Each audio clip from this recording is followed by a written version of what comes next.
دماغ څه شی کمزوري کوي؟ د انسان په وجود کې ذهن تر ټولو مهمه برخه ده.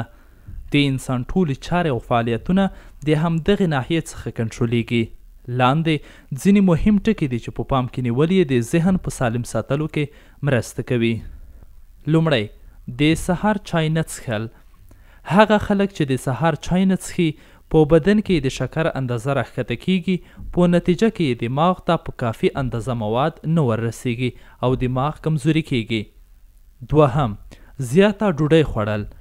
هغه کسان چې زیاته ډوډۍ خوري د هغوی دماغي قوت ضعیفه کیږي. دریم، د سګریټو څکول.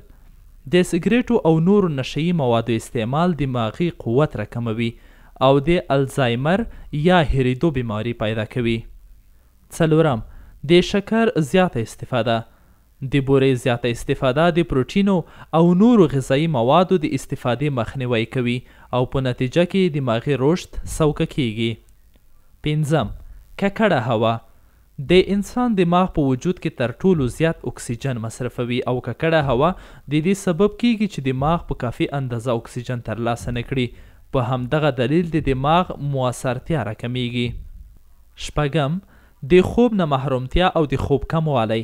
خوب دماغ ته اجازه ورکوي چې استراحت وکړي او د اوږدې مودې لپاره د خوب نه کول د دې باعث کیږي چې دماغي حجرې مړې شي.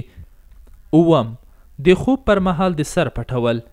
کله چې د استراحت پر مهال انسان سر پټ وي نو په دماغ کې د اکسیجن کچه راښکته کیږي او د کاربن ډای اکساید کچه لوړیږي چې پر دماغ باندې سخت تاثیرات اچوي.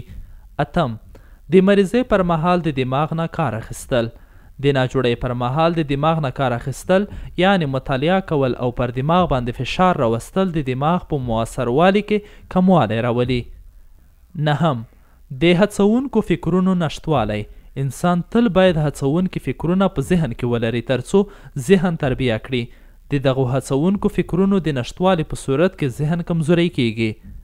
او لسم، لږې خبرې کول.